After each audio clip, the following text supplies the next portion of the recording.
Assalamualaikum warahmatullahi wabarakatuh. Innal hamdalillah nahmaduhu wa nasta'inuhu wa nastaghfiruh wa na'udzu billahi min syururi anfusina wa min sayyiati a'malina. May yahdihillahu fala mudhillalah wa may yudlil fala hadiyalah. Asyhadu an la ilaha illallah wahdahu la syarikalah wa asyhadu anna Muhammadan abduhu wa rasuluh.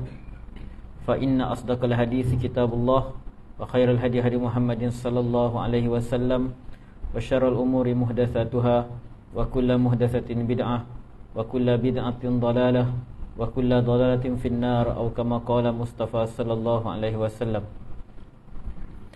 Alhamdulillah, kita panjatkan syukur pada Allah Subhanahu wa taala kerana pada hari ini Allah Subhanahu wa taala berikan taufik dan hidayah kepada kita. Allah Subhanahu wa taala berikan nikmat masa lapang dan kesihatan untuk kita sampai kita dapat menghadirkan diri dalam majlis ilmu ini dan solat fardu maghrib secara berjemaah. Jadi insya-Allah pada malam ini kita akan masuk topik yang baru pada muka surat 251. Nama Allah Subhanahu wa taala Al-Qawi Al-Matin. Al-Qawi Al-Matin, yang kita boleh terjemahkan yang maha kuat, yang maha gagah perkasa. Jadi Al-Qawi Al-Matin ni menunjukkan sifat Allah yang kuat, yang perkasa. Nama Allah Subhanahu wa taala Al-Qawi ini disebutkan dalam beberapa tempat dalam Al-Quran. Antaranya firman Allah Subhanahu wa taala kita lihat dalam surah Asy-Syura ayat yang ke-19. Allah Subhanahu wa taala sebut, A'udzu billahi minasy syaithanir rajim. Allahu latifun bi'ibadihi yarzuqu man yasha' wa huwal qawiyyul aziz. Allah kata pada ayat ni, Allah Subhanahu wa taala latif. Allah yang maha lembut. Allah yang maha lembut dengan hamba-hambanya. Yarzuqu man yasha'. Dia memberikan rezeki kepada sesiapa yang dia kehendaki. Wa huwal qawiyyul aziz. Dan dia adalah yang maha kuat lagi maha berkuasa.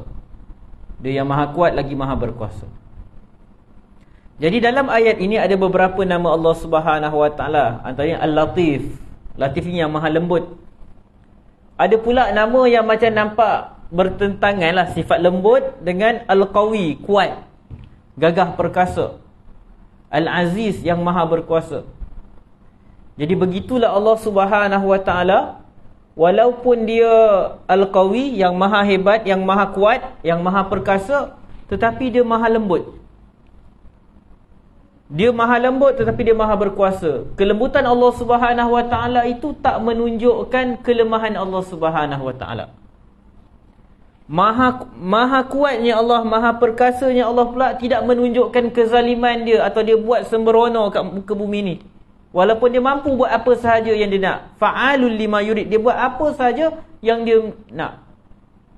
Tetapi Allah di samping dia maha kuat, maha perkasa, dia juga Al-Latif, lembut, teliti. Jadi dalam ayat ni Allah kata dia yang maha lembut dengan hamba-hambanya, yarzuqu man yasha'. Dia memberikan rezeki kepada sesiapa yang dia kehendaki.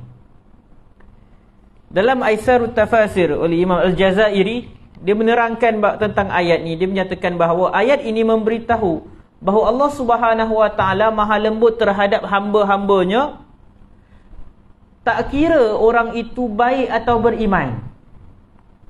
Sama ada orang itu orang yang banyak melakukan kebaikan atau orang yang banyak melakukan dosa. Jadi Allah ni Al-Latif, dia sifat lembut dia ni bukan dengan orang-orang beriman sahaja, tetapi dengan orang-orang yang kafir sekalipun, orang-orang yang buat maksiat kepada dia. Kemudian kata Syekh ni, dia kata orang-orang kafir dalam keadaan mereka ingkar kepadanya, dalam keadaan orang-orang yang banyak melakukan dosa ni masih melakukan dosa, tetapi Allah Subhanahu wa taala masih memberikan makanan dan minuman kepada mereka. mengampuni mereka dan tidak membinasakan mereka kerana dosa yang mereka lakukan. Inilah tanda kasih sayang Allah Subhanahu Wa Taala kepada hamba-hambanya. Inilah lambang kelembutan Allah Subhanahu Wa Taala. Manusia buat maksiat macam-macam pun dia masih lagi bagi makan, dia bagi minum. Keperluan-keperluan asas kehidupan manusia ni kita boleh tengok semua orang dapat, hampir semua orang dapat. Tak kira siapa dia, baik ke buruk dia dapat. Oksigen yang Allah berikan, semua orang dapat. Cahaya matahari yang diperlukan untuk kehidupan, semua orang dapat. Jadi kata beliau lagi, Allah Subhanahu Wa Taala memberi rezeki kepada siapa yang dia nak. Dia meluaskan rezeki kepada siapa yang dia kehendaki, dan dia sempitkan rezeki kepada sesiapa yang dia kehendaki. Jadi sebab itu, kalau lihat dalam surah Al-Fajr disebutkan, kekayaan tu sebagai orang dia rasa bila Allah bagi kekayaan kepada dia, dia rasa Allah muliakan dia. Dan bila Allah sempitkan kehidupan dia, bagi kemiskinan kat dia, dia rasa macam Allah merendahkan dia, menghina dia.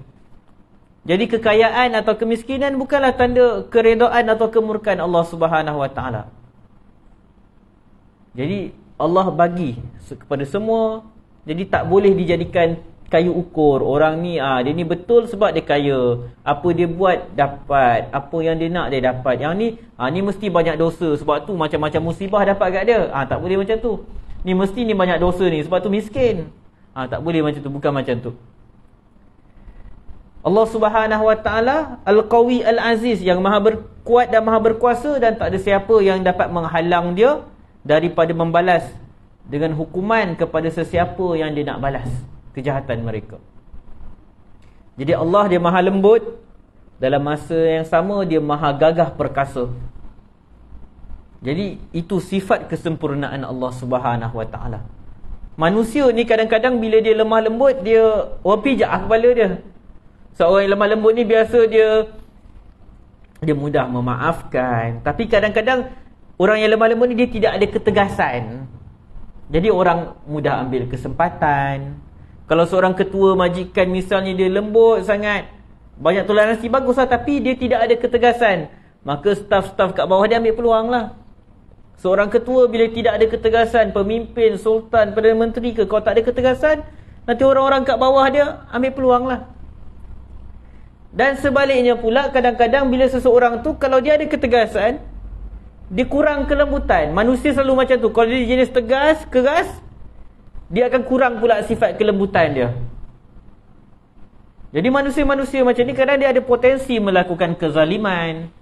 Dia kurang tolak ansur dengan orang lain. Kalau orang bawah dia buat salah, dia marah. Dia kurang nak bertolak ansur. Tapi Allah Subhanahu Wa Taala sifat-sifat dia sempurna. Dia Al-Qawi, dia Al-Aziz, dia yang maha perkasa, yang maha berkuasa, dia yang maha kuat, maha berkuasa. Dalam masa sama dia yang maha lemah lembut dengan hamba-hamba dia. Jadi itulah kesempurnaan sifat Allah, yang mana sifat-sifat tu kadang-kadang susah nak ada manusia yang berkumpul sifat-sifat tu dalam diri mereka, sebab sifat tu macam kontradik antara satu sama lain.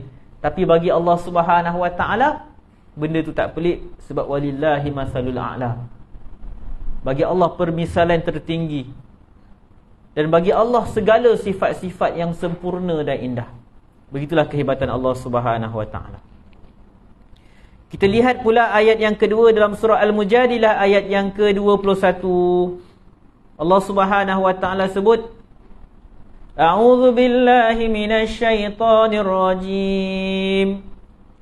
Kataballahu la aghlibanna ana wa rusuli. Innallaha qawiyyun aziz. Allah Subhanahu Wa Taala telah menetapkan, kata Allah, la aghlibanna ana wa rusuli. Aku dan rasul-rasulku pasti akan menang. Sesungguhnya Allah Subhanahu Wa Taala maha kuat lagi maha perkasa. Itu ayat yang pertama kita baca tadi, digandingkan nama Allah maha kuat yang maha perkasa. Ayat yang surah Al-Mujadilah ni pun digandingkan lagi. Dalam surah Hud ayat yang ke-66, Allah kata, Inna rabbaka huwal qawiyyul aziz. Sesungguhnya Tuhanmu, dia yang maha kuat lagi maha perkasa. kita nak tengok surah Hud ni apa konteks dia. Apa konteks dia? Konteks surah Hud ni adalah berkaitan umat Nabi Saleh. Yang mana kalau kita tahu kisah Nabi Saleh macam mana, Allah Subhanahu Wa Taala ada cipta satu unta dan kata kat kaum Nabi Saleh tak boleh buat apa-apa kat unta betina tersebut.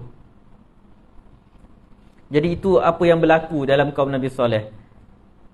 Jadi dalam surah Hud ni Allah kata falamma jaa amruna najjayna salihan wallazina amanu ma'ahu birahmatin minna wa min khizyi yawmi idh.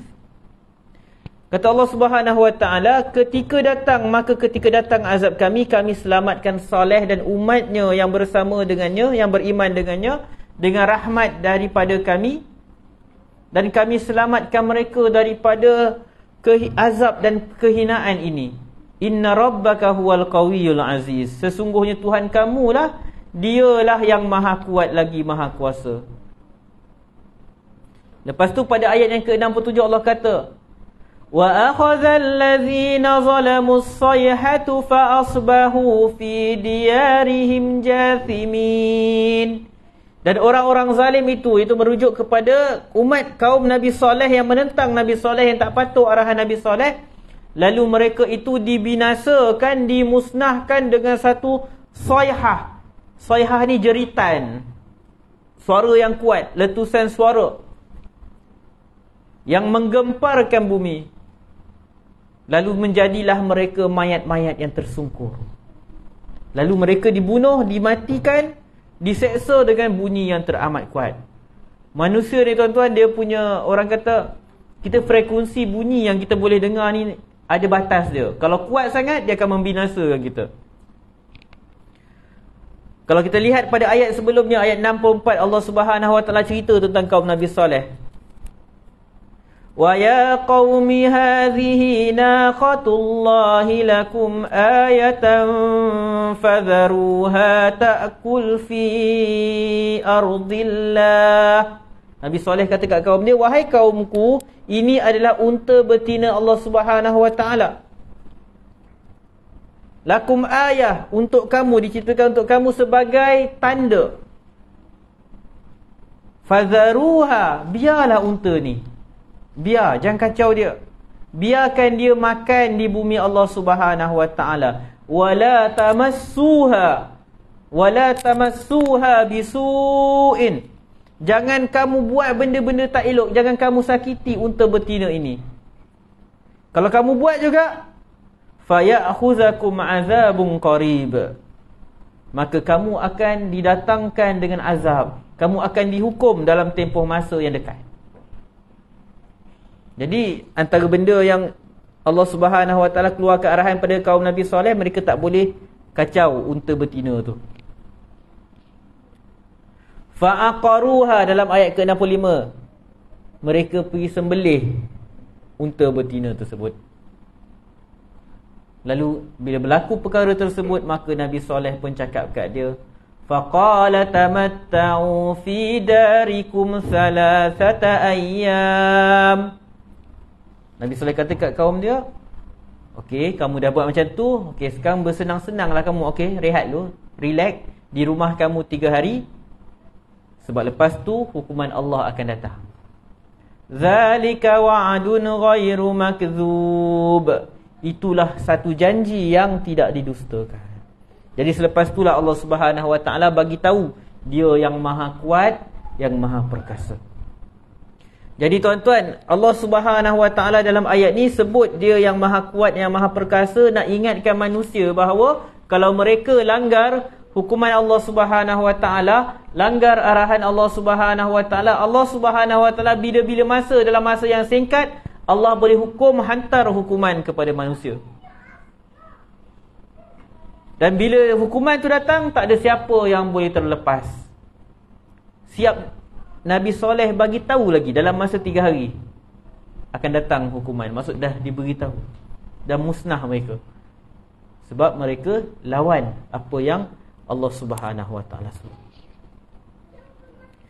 Nama Allah Al-Matin tidak disebutkan dalam Al-Quran kecuali pada satu tempat.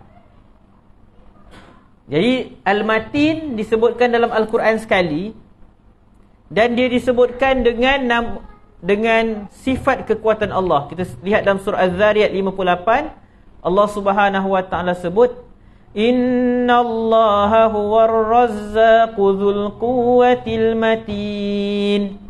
Sesungguhnya Allah, dialah Ar-Razzaq, dialah yang maha memberikan rezeki. Dzul quwwah, yang mempunyai kekuatan.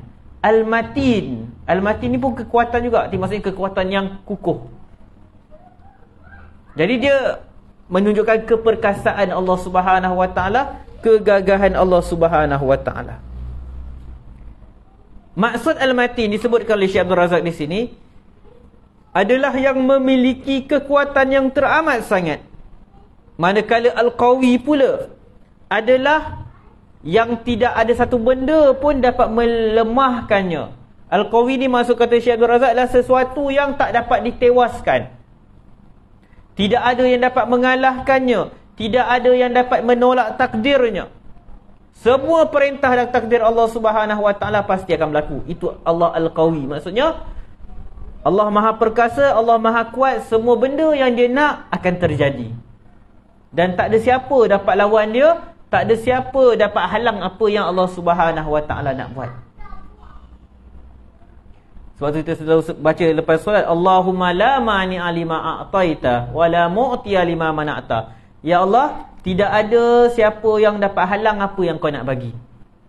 Dan tidak ada sesiapa pun dapat beri apa yang kau tak nak bagi, apa yang kau halang.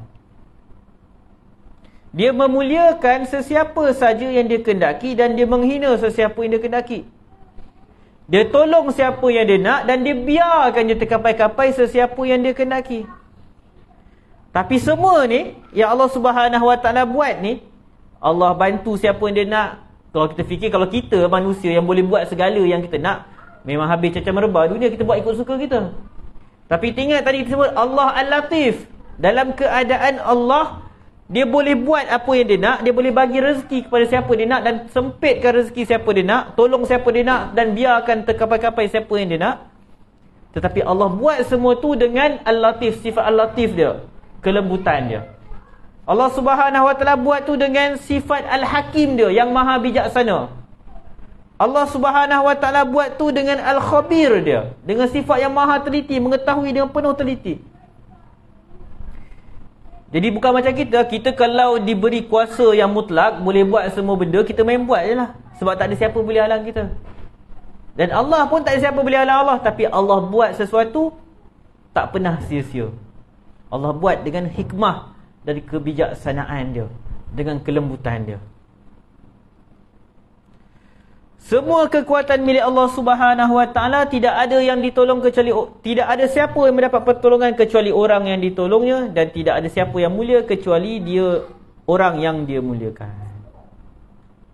Kita lihat surah Ali Imran ayat yang ke-160.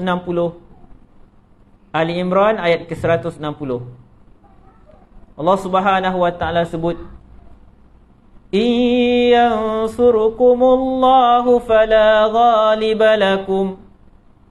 Kalau Allah Subhanahu Wa Ta'ala menolong kamu, tidak ada sesiapa yang dapat menewaskan kamu.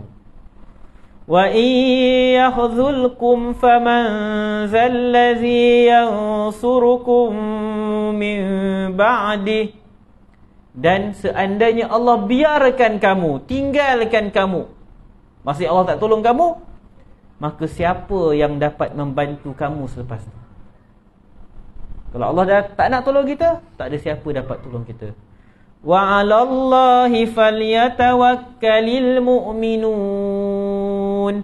Hanya kepada Allah lah, ke atas Allah lah orang-orang yang beriman ini mereka bertawakal.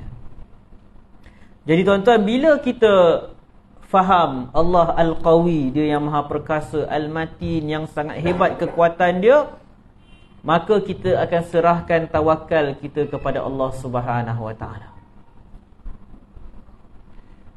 Kita akan serahkan tawakal kita kepada Allah dan kita tinggalkan kebergantungan kita kepada makhluk. Bukan kita tak usaha, kita usaha. Kalau kita dalam kesusahan, yang pertama kita minta ke Allah Subhanahu Wa Taala. Tuhan yang maha hidup dan tidak mati. Tuhan yang maha kuat lagi maha perkasa.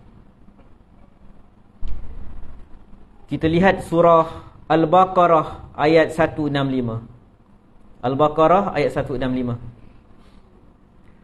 Allah Subhanahu Wa Taala sebut, "Walau yaral ladzina zalamu idh yarawnal 'adzaba annal quwwata lillahi jami'a wa annallaha syadidul 'adzab." Dan jika orang-orang yang melakukan kezaliman mereka melihat azab Allah Subhanahu Wa Taala pada hari kiamat nanti, orang-orang yang berdosa, orang yang jahat, bila mereka nampak azab, maka ketika itulah baru mereka sedar bahawa annal quwwata lillahi jami'a, bahawa kekuatan itu milik Allah keseluruhannya. Manusia-manusia yang suka menzalimi orang lain, yang menggunakan kekuatan yang Allah bagi kat dia, dia tindas orang yang susah, dia tindas orang yang lemah, nanti pada hari kiamat dia akan nampak, dia akan tahu bahawa kekuatan yang mutlak itu adalah milik Allah Subhanahu Wa Taala, wa annallaha syadidul azab, dan Allah Subhanahu Wa Taala itu azab dia sangatlah pedih. Ayat ni Allah Subhanahu Wa Taala tengah cerita pasal apa? Kita lihat daripada ayat yang 165. Allah Subhanahu Wa Taala sebut, wa minan nasi man yattakhidhu min dunillahi andada. Sebahagian manusia ada yang menjadikan tandingan untuk Allah. Yuhibbunahum kahubbillah. Mereka mencintai benda-benda tersebut sebagaimana mereka cinta pada Allah. Wallazina amanu ashaddu hubban lillah. Adapun orang-orang yang beriman, cinta mereka itu lebih besar untuk Allah Subhanahu Wa Taala. Lepas tu Allah Subhanahu Wa Taala sebut, walau yaral ladzina zalamu idh yarawnal azab. Lepas tu baru Allah sebut, nanti apabila orang-orang yang zalim. Siapa orang zalim tadi? Yang mencintai Allah, mencintai sesembahan mereka, berhala dan benda-benda lain melebihi cinta mereka kepada Allah, maka mereka ini akan melihat azab dan mereka akan tahu bahawa kekuatan yang mutlak adalah milik Allah Subhanahu Wa Taala. Kemudian pada ayat 166 Allah kata, istabara'al ladzina tubi'u minal ladzina taba'u, iaitu ketika orang-orang yang diikuti, orang-orang yang ajak orang buat kesesatan, buat kejahatan, kepala-kepala kejahatan, kepala kesesatan, istabarra allazina tubi'u minal ladzina tabau. Apabila kepala-kepala kesesatan ini berlepas diri daripada orang-orang yang mengikut mereka. Pada hari kiamat, bila orang-orang ni dia ajak manusia cinta benda lain lebih cinta daripada Allah Subhanahu Wa Taala, bila mereka dah nampak azab Allah Subhanahu Wa Taala, mereka berlepas diri. Walaupun kat dunia mereka lah ketua jangan sesat, mereka lah kepala kesesatan, kepala kesyirikan. Mereka ajak orang ikut syirik Allah Subhanahu Wa Taala, buat benda bid'ah semua, buat maksiat, halalkan benda yang haram, haramkan benda yang halal. Orang-orang ni nanti walaupun kat dunia ramai pengikut, mungkin pengikut dia setia, kadang-kadang pengikut sangat setia kepada kepala pemimpin dia. Tapi pada hari kiamat Allah kata, bila mereka yang menjadi pemimpin kesesatan dan yang pengikut kesesatan ni nampak azab, pemimpin kesesatan ni akan berlepas diri. Dia tak nak ambil tanggungjawab lah. Kau uruskan hal kau lah. Wa taqatta'at bihimul asbab. Terputuslah segala hubungan antara mereka. Lalu pengikut-pengikut tu, sebab tu tuan-tuan, kita kat dunia ni jangan main ikut orang. Pengikut kepala ajaran sesat, dia tak dapat selamatkan kita. Dia tak boleh tanggung dosa kita. Dalam ayat 167 Allah kata wa qala allazina ittaba'u law anna lana karratan fanatabarra'a minhum kama tabarra'u minna. Lalu pengikut-pengikut kesesatan ini akan berkata, kan elok kalau kami ini dapat berlepas diri daripada mereka sebagaimana mereka berlepas diri daripada kami. Baru menyesal. Sebab pengikut orang, main ikut je orang tu sebut, ajak minta tolong kat orang dah mati, pergi ikut, buat bid'ah ikut, buat maksiat ikut, buat syirik ikut. Bila tegur kata takkanlah salah, dia ni lagi bagus, dia ni alim, dia ni wali Allah, dia ini itu, dia ni ini, dia ni baik. Ke akhirat nanti kita akan menyesal sebab pergi ikut orang tu. Kadzalika yurihimullahu a'malahum hasaratin 'alaihim. Demikianlah Allah Subhanahu wa taala menunjukkan, mempertontonkan amalan-amalan mereka hasaratin 'alaihim, menjadi penyesalan untuk mereka. Wa ma hum bi kharijina minan nar, dan tidaklah mereka ini akan keluar daripada api neraka. Mereka takkan keluar daripada api neraka. Jadi kadang-kadang kita kat dunia ni, satu ajaran sesat, satu kadang-kadang orang yang budak-budak muda, anak-anak remaja yang ikut geng-geng, samsing ni kongsi gelap. Minta maaf sebut ayahanda dia ke apa, setia kat kepala tu. Buat apa semua dia ikut. Macam tak boleh fikir. Dia kena ingat nanti, kalau orang tu suruh buat benda haram, dia pergi ikut, buat kezaliman, buat benda-benda yang tak elok, pada hari akhirat dia akan nampak. Dan orang tu tak boleh nak selamatkan dia. Buat apa nak setia kat manusia sampai ke tahap buat benda yang Allah Subhanahu wa taala larang. Ketaatan kita kat manusia, kepatuhan kita kat manusia hanyalah dalam kepatuhan pada Allah Subhanahu wa taala. Tak kira siapa dia. Sebab nanti orang-orang yang ajak kita buat benda jahat, mereka akan berlepas diri daripada kita. Disebutkan di sini, hakikat ini akan didapati oleh orang-orang musyrikin pada hari kiamat. Mereka akan melihat dengan mata kepala mereka sendiri. Pada waktu itulah mereka akan yakin bahawa kekuatan ini hanyalah milik Allah. Ketika dunia, mata orang-orang ini buta daripada melihat bukti-bukti kekuatan dan kekuasaannya. Jadi tuan-tuan, jangan sampai mata kita buta, tak nampak kekuasaan Allah Subhanahu wa taala, tak nampak kekuatan Allah Subhanahu wa taala, sampai kita rasa ada benda lain yang lagi kuat daripada Allah Subhanahu wa taala. Mereka menjadikan sekutu-sekutu, menyembah berhala, dan hati mereka bergantung kepada makhluk yang tak dapat memberi atau tak dapat melarang, yang tidak dapat merendahkan seseorang atau menaikkan darjat seseorang. Mereka meletakkan hati mereka, kebergantungan hati mereka kepada makhluk yang tak dapat bagi manfaat atau kemudaratan kepada diri sendiri ataupun kepada orang lain. Jadi bergantunglah, tawakallah kita kepada Allah Subhanahu wa taala Al-Qawiyyul Matin, yang maha perkasa, yang maha gagah. Antara bukti kekuatannya ialah Allah Subhanahu wa taala memberikan pertolongan kepada para nabinya dan sokongan-dokongannya kepada wali-walinya. Dan kalau kita baca dalam Al-Quran, kita akan temui banyak ayat-ayat yang menceritakan bagaimana Allah Subhanahu wa taala membantu wali-walinya, membantu para nabi. Tadi kita dah tengok dah surah Hud ayat 66, kisah bagaimana Allah Subhanahu wa taala bantu Nabi Saleh alaihi salam lepas umatnya tak nak ikut cakap dia. Kita lihat terus pada muka surat yang sebelah tu, surah Al-Ahzab ayat 25, kata Allah Subhanahu wa taala, wa kafallahul mu'minina al-qital wa kana Allahu qawiyyan aziza. Dan Allah menghindarkan orang-orang beriman dari peperangan. Dan Allah Subhanahu Wa Taala Maha Kuat lagi Maha Perkasa.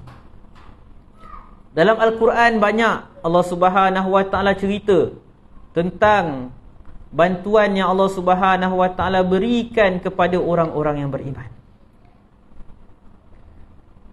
Contoh dalam surah Al-Ahzab. Saya terlepas lagi surah Al-Hajj ayat 40 kita terlepas. Wala yansurannallahu man yansuruh. Allah pasti akan tolong sesiapa yang tolong dia.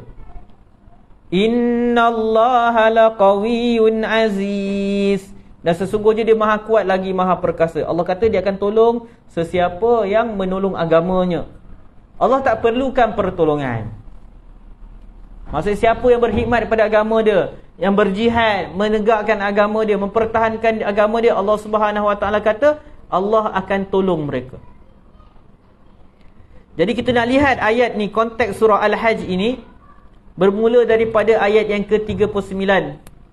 Allah Subhanahu Wa Taala kata, "Udhina lilladzina yuqataluna bi annahum zulimu wa innallaha ala nasrihim laqadir." Diizinkan berperang bagi orang-orang Islam yang diperangi. Uzina, diberikan keizinan. Sebab sebelum tu orang Islam tak dibenarkan perang. Yang mana mereka ni dizalimi. Kerana sesungguhnya mereka telah dianiaya. Dan sesungguhnya Allah kata Allah Maha berkuasa untuk membantu mereka. Siapa mereka ni? Kata Allah dalam ayat seterusnya, alladzina ukhriju min diyarihim bighairi haqqin illa an yaqulu rabbuna Allah. Iaitu orang-orang yang diusir keluar dari rumah-rumah mereka tanpa hak. Kerana apa? Tidaklah mereka ni dihalau, diusir keluar kerana mereka menyatakan Tuhan kami, Tuhan kita ialah Allah Subhanahu Wa Taala. Walaula daf'ullahi an-nasa ba'dahum bi ba'dil lahuddimat sawami'u wa biya'u wa salawatu wa masajidu yuzkaru fiha ismullahi katsira. Dan Allah kata kalaulah kerana tidak Allah mendorong setengah manusia untuk menentang pencerobohan setengah yang lain, nescaya akan musnahlah tempat-tempat, orang kata biara-biara orang Yahudi, akan musnahlah gereja-gereja orang Nasrani, dan juga masjid-masjid yang mana di situ disebutkan banyak nama-nama Allah Subhanahu Wa Taala. Wala yansurannallahu man yansuruh. Lepas tu Allah kata Allah pasti akan tolong orang yang menolong agamanya, iaitu orang yang menghalang kelompok-kelompok yang cuba memusnahkan agama Allah Subhanahu Wa Taala, kelompok-kelompok yang mengusir orang Islam daripada tempat mereka. Innallaha laqawiyyun aziz. Sesungguhnya Allah Subhanahu Wa Taala dia Maha Kuat, dia Maha Perkasa. Apa kisah ayat ni? Imam At-Tabari dalam Jami' Al-Bayan dia menceritakan bahawa Allah, dalam ayat ini, uzina lilladzina yuqataluna bi annahum zulimu, Allah memberikan keizinan kepada mereka, kepada orang beriman untuk mereka berperang, memerangi orang yang menzalimi mereka, selepas mana hampir 10 tahun 10 tahun tak dibenarkan berperang. Kita ingat zaman Makkiyah tak ada peperangan. Dan waktu tu teruk orang Islam kena teruk. Jadi Allah lepas 10 tahun Allah Subhanahu Wa Taala izinkan untuk mereka lawan. Qatadah menceritakan bahawa ayat ini uzina lillazina yuqatalun, ini merupakan ayat yang pertama atau ayat yang paling awal diturunkan berkaitan peperangan. Lalu diizinkan, diberikan keizinan kepada orang-orang beriman untuk berperang. Mujahid menerangkan tentang ayat ini bahawa ada sekelompok orang-orang beriman yang berhijrah daripada Mekah ke Madinah. Mereka nak keluar, nak selamatkan diri, nak nak pindahlah ke Madinah turut arahan Allah Subhanahu Wa Taala, tetapi ada orang-orang kafir yang cuba menghalang penghijrahan mereka. Lalu Allah bagi keizinan untuk mereka lawan orang kafir ini. Ini penafsiran pertama lah. Pendapat yang pertama menceritakan ayat ni tentang orang yang beriman yang nak pergi hijrah tapi dihalang oleh orang kafir, tak bagi mereka keluar. Suruh duduk kat Mekah, tapi duduk kat Mekah kena seksa. Orang tu nak keluar dihalang. Jadi Allah bagi keizinan kepada orang-orang yang berhijrah ini untuk lawan dan perangi orang-orang kafir. Sebahagian pula yang berpendapat bahawa ayat ini merujuk kepada orang-orang Islam yang dihalau keluar daripada rumah mereka oleh kufar Quraisy. Mereka diseksa, mereka diazab, mereka dikenakan pelbagai bentuk seksaan dan mereka dihalau. Lalu Allah Subhanahu Wa Taala bagikan keizinan untuk orang-orang yang dihalau keluar daripada rumah mereka, kediaman mereka, untuk mereka melawan balik, untuk mereka menentang. Sebelum tu disuruh bersabar, Imam Ahmad meriwayatkan daripada Abdullah bin Abbas, dia berkata, "Lamma ukhrijan Nabi sallallahu alaihi wasallam min Makkah." Ketika Nabi SAW dihalau, dikeluarkan daripada Mekah, Abu Bakar berkata, qala Abu Bakar, akhraju nabiyahum, mereka mengusir Nabi mereka. Inna lillahi wa inna ilaihi raji'un, la yahlikunna. Abu Bakar kata mereka pergi usir Nabi mereka sendiri. Inna lillahi, mereka pasti akan binasa, mereka pasti akan binasa. Lalu Allah Subhanahu Wa Taala pun turunkan ayat ni. Allah turunkan ayat ni. Jadi tuan-tuan, bila saya baca hari ni ayat ni, tafsir ni, saya teringat tiba-tiba 2-3 hari ni kan, saudara-saudara kita dekat Palestin, bila mereka buat serangan masuk dekat tempat orang Israel, adalah bunyi-bunyi kata teroris, mereka serang. Pertama kita kena ingat, mereka adalah orang-orang yang dihalau daripada tanah mereka. Penduduk Gaza yang pergi letupkan pagar sempadan tu dan masuk, yang mereka mulakan dengan satu benda yang illogical sebenarnya kalau kita fikir. Macam mana pejuang-pejuang Palestin mereka boleh masuk dengan bukan pesawat pun, mereka guna apa tu, paraglider tu, terbang dengan benda tu, mereka bom. Lepas tu mereka mendarat dan serang base tentera Israel. Lepas tu mereka robohkan pagar sempadan dan mereka masuk ramai-ramai pergi serang tempat bumi Israel tersebut. Orang kata mereka teroris. Teroris apa? Mereka masuk kat tempat mereka balik. Itu penempatan mereka, penempatan penduduk Palestin. Kita kena tahu. Ada orang kata mereka bunuh masyarakat awam. Kena tahu sejarah. Sebab tu kita kata bila belajar satu hukum hakam, kena tahu realiti apa yang berlaku. Orang-orang yang duduk kat situ, penempatan haram di situ adalah orang-orang Yahudi yang dibawa dari luar untuk membina negara Zionis. Dan penempatan itu adalah penempatan penduduk Palestin. Mereka diusir keluar. Diusir keluar dan rumah mereka diduduki pula oleh orang-orang Yahudi. Tanah mereka diduduki oleh orang-orang Yahudi. Tapi yelah, kadang-kadang budak-budak muda yang tak tahu sejarah ni, dia kata teroris pergi serang tempat awam, pergi serang kawasan bandar, bukan base tentera. Kena faham isu yang berlaku. Orang-orang tu masuk, ambil tanah mereka, halau mereka keluar. Jadi sekarang mereka masuk balik ke tempat mereka sendiri. Ya, berlakulah benda-benda yang mungkin tak sepatutnya dan semisalnya, tapi itu asalnya mereka masuk kat tempat mereka sendiri. Mereka adalah orang yang diusir keluar daripada kediaman mereka. Kadang-kadang kita, saudara-saudara se-Islam kita ni, dalam keadaan macam ni, dia lebih nak mencari salah saudara-saudara kita kat sana.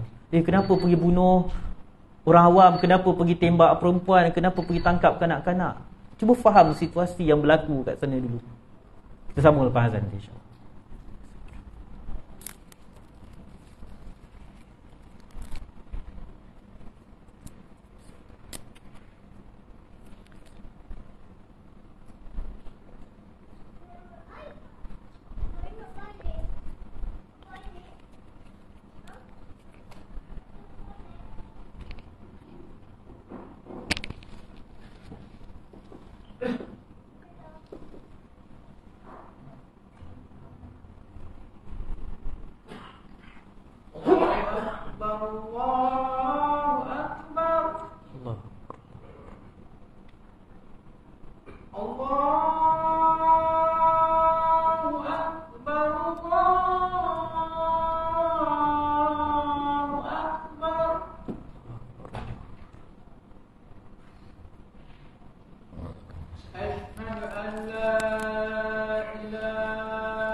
Bismillahirrahmanirrahim.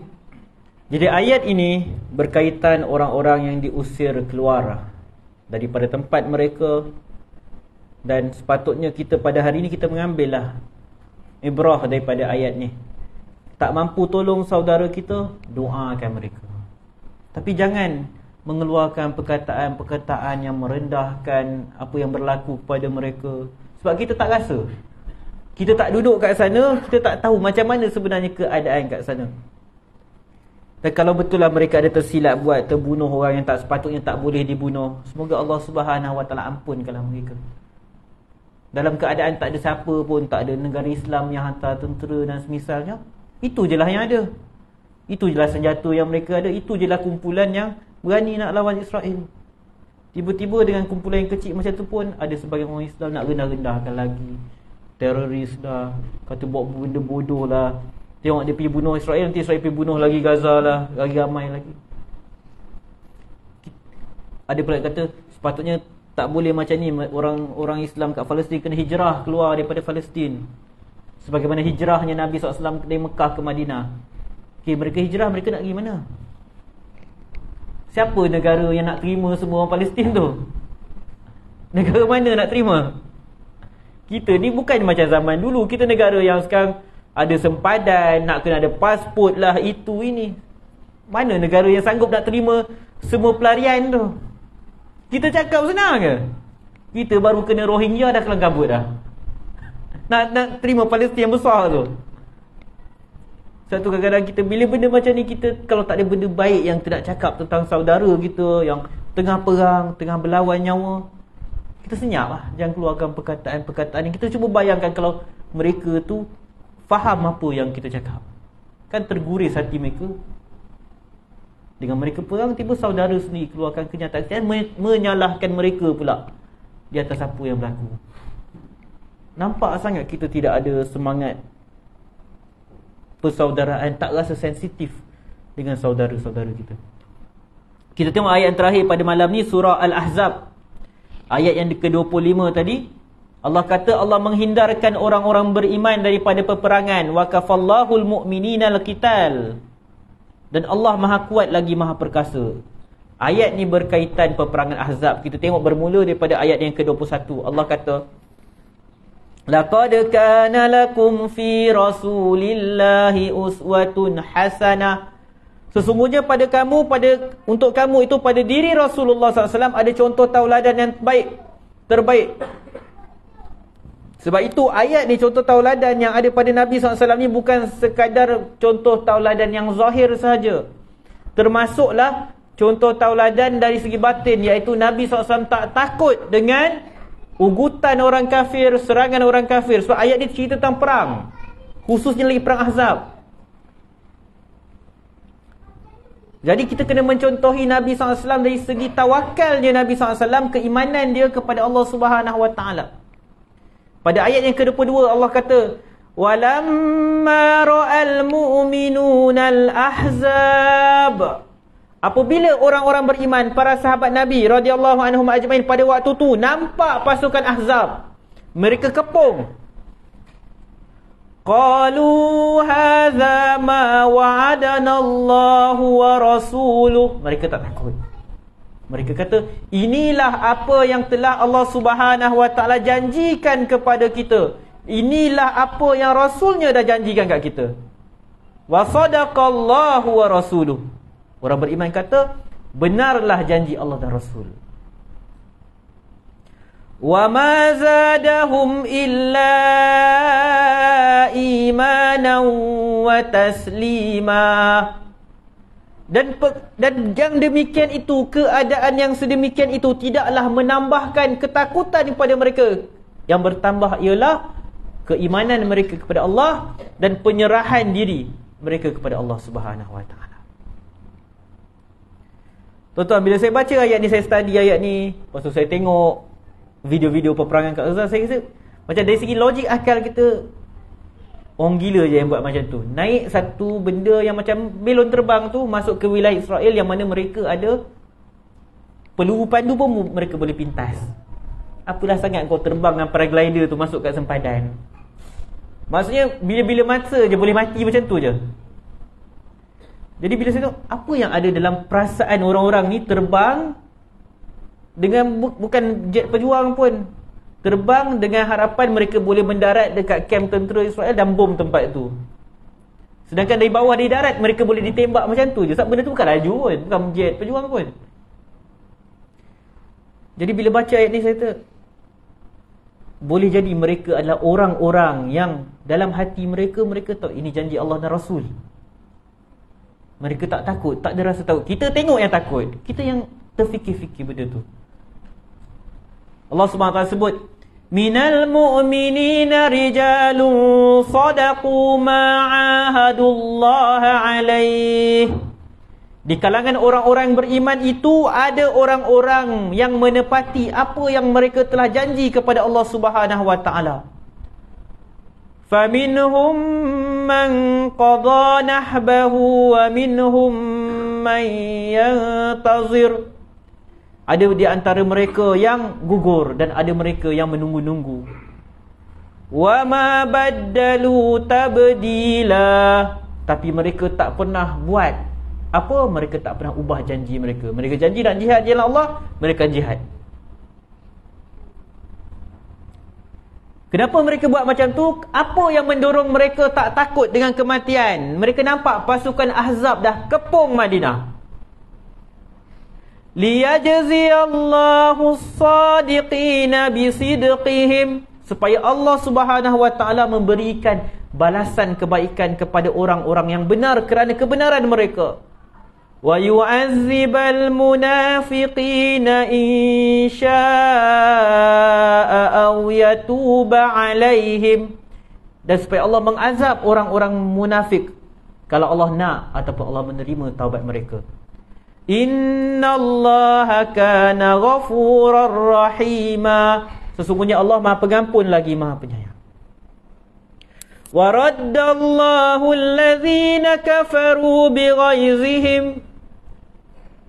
Dan Allah menghalau orang-orang kafir itu dalam yang sangat teruk keadaan mereka. Lam yanalu khaira. Mereka tak dapat sebarang kebaikan pun. Wa kafallahul mu'mininal qital. Dan Allah Subhanahu wa taala menghindarkan orang-orang beriman dari peperangan. Kita tahu apa yang berlaku dalam perang Ahzab. Orang beriman dah sedia nak lawan pakatan Ahzab, yang mana gabungan musyrikin dengan bantuan orang Yahudi, dengan bantuan orang munafik, mereka nak serang Madinah. Dan orang-orang beriman tak berundur, mereka dah sedia. Apa jadi, mereka akan lawan juga. Dan Allah Subhanahu wa taala, kerana orang beriman, mereka kekal istiqamah, Allah selamatkan mereka. Peperangan tersebut tak terjadi. Dan kalau kita lihat dalam ayat yang ke-26, macam mana Bani Yahudi, Bani Quraizah, mereka datang tolong orang-orang tentera Ahzab ni. Sebab tu Nabi SAW perangi Bani Quraizah. Perkampungan Bani Quraizah kena serang lepas tu. Sebab mereka khianat. Kan orang Yahudi ada perjanjian dengan umat Islam kat Madinah. Tapi Bani Quraizah mereka khianat. Mereka cuba bagi bantuan kepada Pakatan Ahzab ni. Jadi itulah kenapa lepas tu Nabi SAW terus suruh bawa tentera serang perkampungan Bani Quraizah. Sebab mereka mengkhianati. Duduk dalam negara Madinah sama-sama janji nak duduk aman damai, tapi mereka khianat kepada kerajaan Madinah. Jadi tuan-tuan, kita tamatkan kat sini. InsyaAllah pada minggu hadapan kita akan sambung lagi nama Allah Al-Qawi Al-Matin. Kita akan masuk ayat yang berkaitan dengan Fir'aun. Jadi bila kita belajar tentang Allah Subhanahu Wa Taala, sifat dia yang maha gagah perkasa, kita tahu tak ada benda yang lagi kuat daripada Allah Subhanahu Wa Taala. Dan tak sepatutnya kita takut benda lain lebih daripada kita takut kepada Allah Subhanahu Wa Taala. Kalau ada orang yang nak mengancam agama kita dengan kekuatan dia dan semisalnya, maka kita ingat kita ada Tuhan yang maha perkasa lagi maha gagah.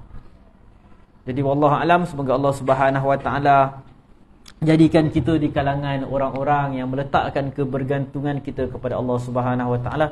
Dan jangan lupa doakan saudara-saudara kita dekat sana, semoga Allah Subhanahu Wa Taala bagi mereka kemenangan, bagi syahid kepada mereka yang terbunuh, dan bantu mereka yang dalam kesusahan di sana. Subhanakallahumma bihamdika asyhadu an la ilaha illa anta astaghfiruka wa atubu ilaik. Assalamualaikum warahmatullahi wabarakatuh.